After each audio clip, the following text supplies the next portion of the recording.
वसंत वहीं राजद्वार पर एक तरफ एक वृक्ष था, वहीं लेट गए। मेरे भाई बहन, आज दिन में नगर के नागरिकों ने, जो मिस्र के राजा नए बने हैं कुंवर रूप, तो इनके दरबार में मिस्र के नागरिक एक शिकायत लेकर के आज गए थे कि महाराज, प्रातःकाल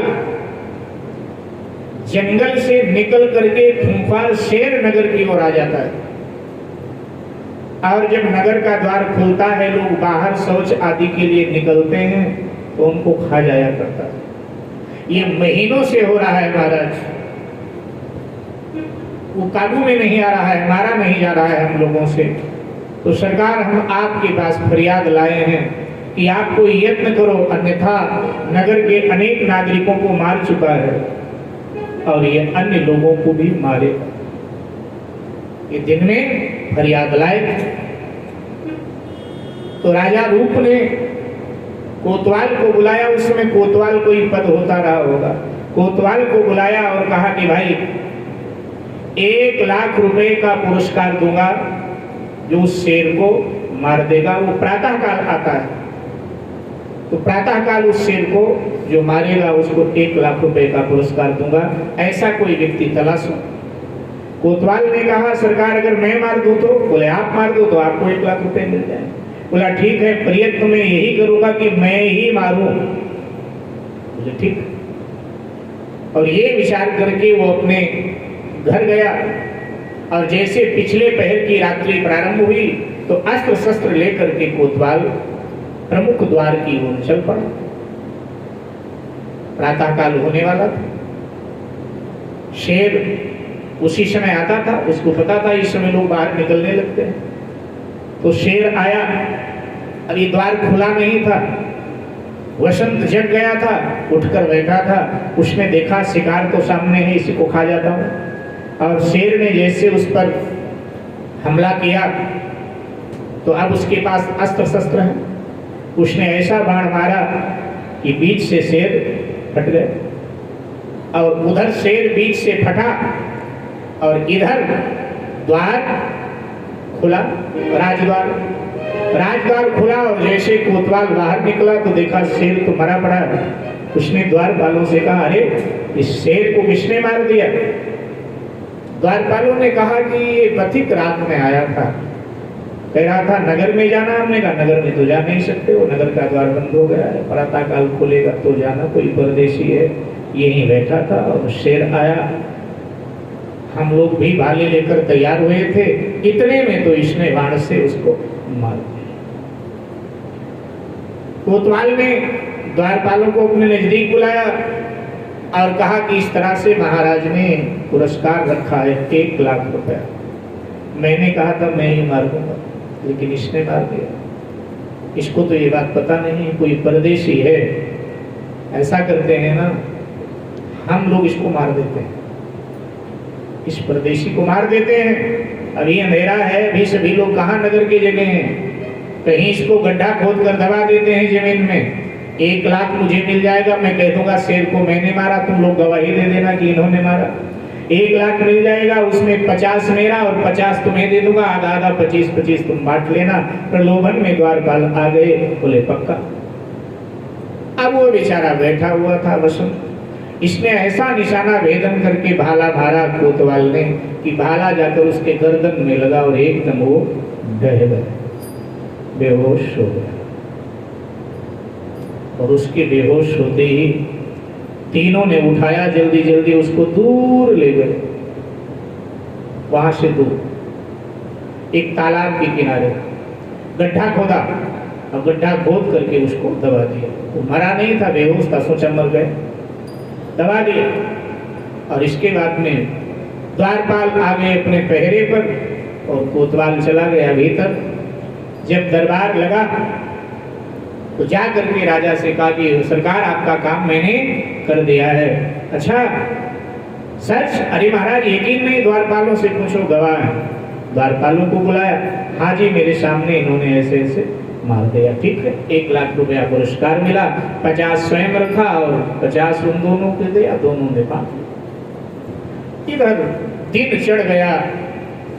उसी नगर का एक कुम्हार, भगवान भी बचाते कैसे हैं व्यक्ति को, भगवान की कृपा और करुणा कैसे व्यक्ति को बचाते। एक कुम्हार उसी नगर का, रोज का काम था मिट्टी लाना और उसको तैयार करना, बर्तन बनाना।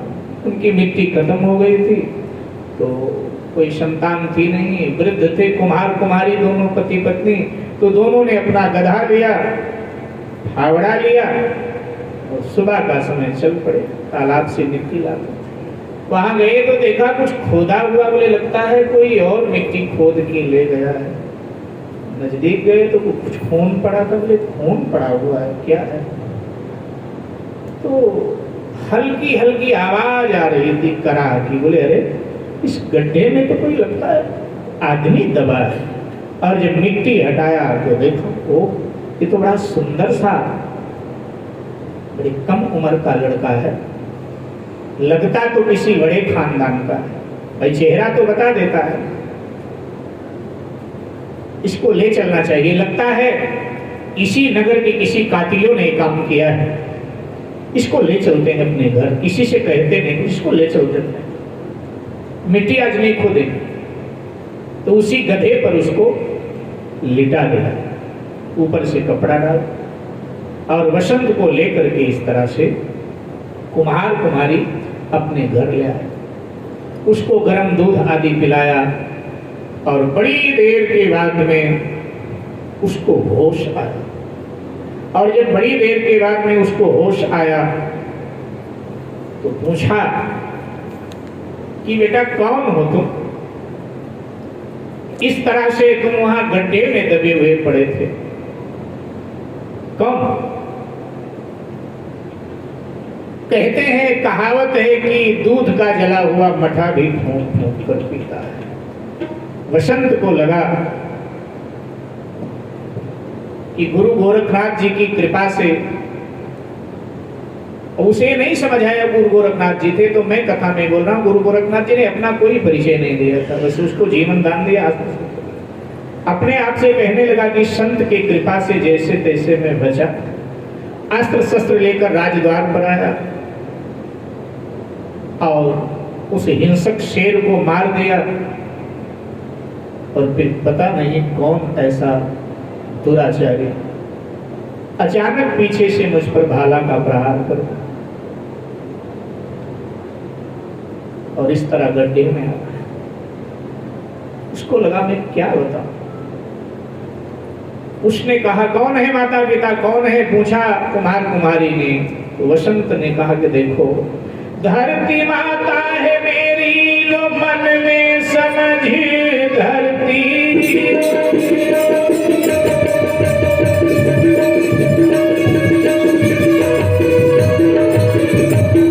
धरती माता है मेरी, लो मन में समझी धरती।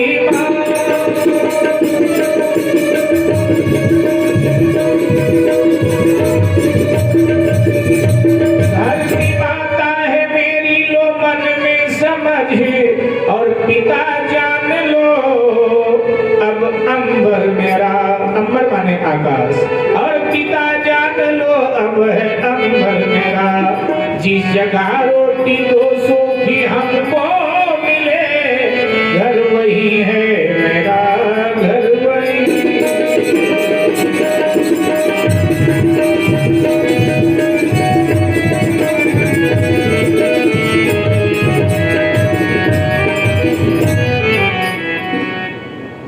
धरती को आप मेरी माता मान लो, धरती ही मेरी माँ है। आकाश को मेरा पिता मान लो, और जिस जगह हमें 2 सूखी रोटी मिल जाए खाने को, बस वही मेरा गांव है, वही मेरा नगर है, वही मेरा आवास। बस मैं ऐसे ही, यही मेरा परिचय है, इसके अतिरिक्त और कोई मेरा परिचय।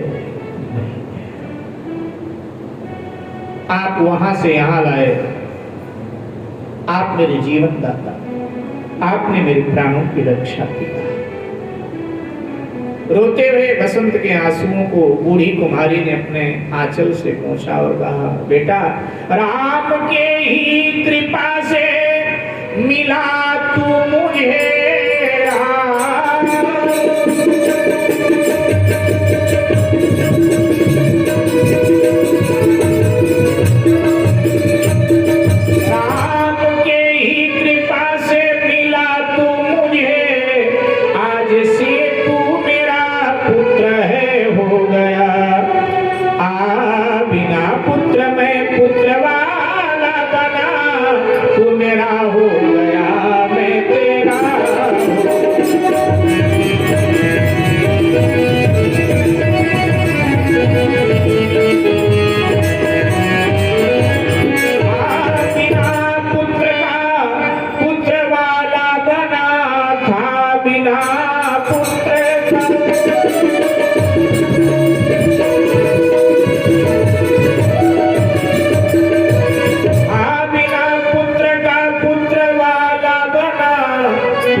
की कृपा से ही तू मुझे मिला है।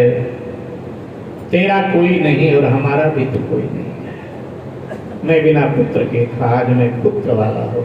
आज से तू मेरा है, मैं तेरा हूँ, ये पक्का है मेरी तरफ से। यही रख और अपने पास रख लिया। 1 महीने बीत गए। 1 महीने में उसका घाव भी भर गया, शरीर में ताकत भी आ गई, उसके ठीक हो गया। आज घर का कुछ सामान गृहस्थी का, बूढ़ी कुमारी ने कहा, बेटा बाजार चले जाओ, बाजार से सामान ले। तो वसंत आज 1 मास बाद उस कुम्हार के घर से कुछ गृहस्थी का जरूरी सामान खान पीन का लेने के लिए मिस्र के बाजार में निकला। जिस दुकान पर ये सामान ले रहा था उसी दुकान पर संयोग से वो कोतवाल भी आ गया। जब ये राजद्वार पर बैठा था जिसने इस पर भाले से चोट की, वो भी आ गया। उसने देखो, अरे पहचान गया। सातिर लोग की आंखें भी बड़ी सातिर होती। हाँ, वो पहचान गया, वो ये तो वही परदेसी है जिसने शेर को मारा था और इसको मारकर हम लोगों ने जमीन में दबा दिया था, लेकिन ये बच गया। कहीं राजा को आज नहीं 6 महीने बाद कहीं ये खबर पड़ जाए कि शेर को मारने वाला ये परदेशी है, तो राजा तो हमको सजाए मौत देगा कि हमको झूठे कहा कि मैंने मारा है, 1 लाख का पुरस्कार हमसे दो। इसलिए नहीं, तब बच गया। अब कुछ और उपाय करना चाहिए। कोतवाल था, उसने कुछ सिपाहियों को बुलाया और कहा कि ये बदमाश है, कई लोगों की हत्या किया, बंदी बना ले। बसंत उसने कहा, मैं तो आप लोगों को जानता नहीं, मैं तो बाहर का हूँ। आ गया, बड़ी सफाई दिया, लेकिन अनेक अभियोग लगा करके उसको कारागार में डाल दिया। देखो दुर्दिन कैसे आते, दुर्दिन पे दुर्दिन कारागार में डाल, मिस्र के कारागार में बसंत को डाल दिया गया। अब जब देर रात हो गई, नहीं गया, तो कुम्हार कुम्हारी बेचारों ने खूब ढूंढा, ढिढोरा पिटवाया, मेरा बेटा खो गया। लोग हंसते हैं, तेरे कहाँ से बेटा था? बोले वो एक बेटा था ना, अभी 1 महीने वो हमारा रिश्तेदार था, हम वहां से लाए थे। आगे कोई अता पता नहीं मेरे भाई बहन। वो कारागार में भयानक दुख झेल रहा है। समय आगे बढ़ा मेरे भाई बहन, फिर समय ने करवट लिया है। आज एक जहाज आया है मिस्र के समुद्र में और वहां तट पर वो जहाज लगा। व्यापारी जहाज द्वारा, समुद्री जहाजों द्वारा यात्रा करने के लिए आया जाया करते थे, जैसे आजकल आते जाते हैं, ऐसे आया जाया करते थे। इधर कथा अब ले रही, अति विचित्र है मोर यत व्यापारी मिश्र है, पहुंचा सागर जोड़। सागर तट जलयान को उसने दिया लगाए, मिश्र देश व्यापार कर और देश अब जाए। वसंत कारागार में समय कुछ आगे बढ़ा। एक व्यापारी जिसका नाम ग्रंथ में कुटिलेश कहा गया है, कुटिलेश नाम ध्यान रखना। ये नाम बड़ा विचित्र है। अच्छा, नाम भी कैसा है, विचित्र नाम है। कुटिलेश का अर्थ होता है ना, जो कुटिल लोगों का मालिक है, माने सबसे बड़ा कुटिल, कुटिलों का जो नायक है। कुटिल कहते हैं दुष्ट को, जिनका मन टेढ़ा है, जो मन के दुष्ट हैं, जो मन के कहते हैं बड़ा कुटिल आदमी है, और इसका नाम ही कुटिलेश है। तो कुटिलेश नाम का सौदागर व्यापारी समुद्री जहाज से आया, वहां पहले भी आता रहा होगा, और जहाज वहां लगाया। इसके बाद में नगर में महीनों व्यापार किया, और अब उसको और देश में जाना है। तो और देश में जाना है, अपने कर्मचारियों के साथ, अपने लोगों के साथ वो जहाज में सब सामग्री रखा, और यहाँ से जहाज आगे ले जाने के लिए तैयार हुआ। तो उसका जहाज अचल हो गया, अडिग हो गया, चल नहीं रहा। अनेक प्रयत्न किया, नहीं चल रहा। जो उसके जानकार थे, कारीगर कह लीजिए, उन्होंने उसके पुर्जे उर्जे लेके सब ठीक कर, फिर भी जहाज चल ही नहीं रहा है, जहाज अचल हो गया। तो वहां के आसपास के लोगों से पूछा, तो कहा कि हमारे मिस्र में एक तांत्रिक रहते हैं, बहुत बड़े तंत्राचार्य, आप उनसे मिलो। जब पुर्जे सब ठीक हैं, जहाज नहीं चल रहा है, तो कोई अला बला भी तो हो सकती है, आप उनसे मिलो। अब वो पता करता करता कुटिलेश व्यापारी तांत्रिक के पास गया, प्रणाम किया और अपना हाल कहा। तांत्रिक ने कहा, ऐसे मैं कुछ नहीं बता पाऊंगा, मुझे वहां चलना पड़ेगा, यथा स्थिति देखकर बताऊंगा। बोले चलो महाराज। तांत्रिक को लेकर के आया। तांत्रिक ने वहां देखा, अपने तंत्र का प्रयोग किया, उसने कहा नहीं चलेगा जहाज। तो बोले एक प्रेतात्मा ने तुम्हारे जहाज को रोक रखा। तो ये प्रेतात्मा कैसे हटेगी? तांत्रिक ने कहा नर बलि मांग रहा है, नर बलि चाहिए। अगर नर बलि आपने दे दिया तो फिर ये प्रेतात्मा तुम्हारे जहाज को छोड़ देगी, और जहाज को तुम्हारे छोड़ देगी तो ये जहाज चल पड़ेगा। ये कहकर तांत्रिक तो चला गया दक्षिणालोक। अब ये कुटिलेश व्यापारी बड़ा हैरान परेशान कि नर में कहा, मनुष्य कहां से बलि देने के लिए? अपना देश है नहीं, दूसरे देश में क्या करें? तो इधर उधर अपनी बात कहता डोल रहा था। तो एक ने कहा कि देखो यहाँ का राजा बड़ा धर्मात्मा है, नया नया राजा देश को मिला है, रूप कुंवर बड़ा धर्मात्मा राजा है, सबकी मदद करता है। आप उनके पास जाओ, उनसे कहो, अपनी बात कहो।